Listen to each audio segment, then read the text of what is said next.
रंगवती हाय गो रंगवती रे रंगवती ए रंगवती रंगवती कन्ना कलवता हसी पदे कहलगता ए रंगवती रंगवती कन्ना कलवता हसी पदे कहलगता। हेलो हाय नमस्कार एही सुंदर शिशु महोत्सव सुरभि को मु आपण मानक स्वागत जनाउछि।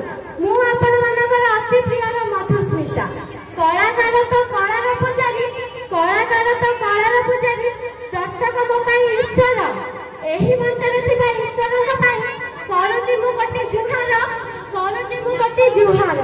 ए माटी कला संस्कृति रो माटी ए माटी लोक नृत्य रो माटी सब कहले भी आमे ओडिया आम नाच भारी बढ़िया। तेबे जगतर नाथ जगतर राजा सेव नीलमाधव कालिया ठाकुर जगतर राजा सेव नीलमाधव कालिया ठाकुर गर्व गौरव से आम बाणपुर ग्रामर गर्व गौरव से आम बाणपुर ग्रामर।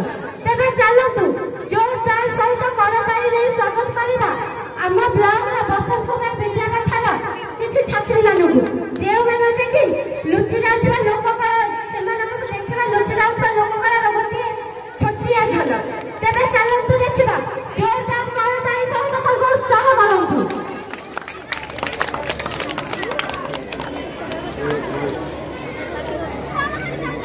गीत गोविंद पखाड़ कषा जार परिचय संज हेले जो मो माँ जाले चौरा मूल पुण्य संजवती आउ भागवत टुंगी शुभे हरे कृष्ण हरे राम संग को मनबोध चौदिशा जो माटीर पाइक जाति कला और संस्कृति विश्व दरबार रे प्रतिष्ठित जो माटीर पुओ तुंडरे महाप्रसाद दे भात खाइबा शिखे आउ रथ दौड़ी धरी बाट चलवा शिखे ये होची सेई मो चिर चर्चित ओडिशा मो चिर चर्चित ओडिशा मो चिर चर्चित ओडिशा।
রঙ্গবতী হায় রঙ্গবতী রঙ্গবতী কোন কলতা হসিবতে কহন কথা হায় রঙ্গবতী রঙ্গবতী কোন কলতা হসিবতে কহন কথা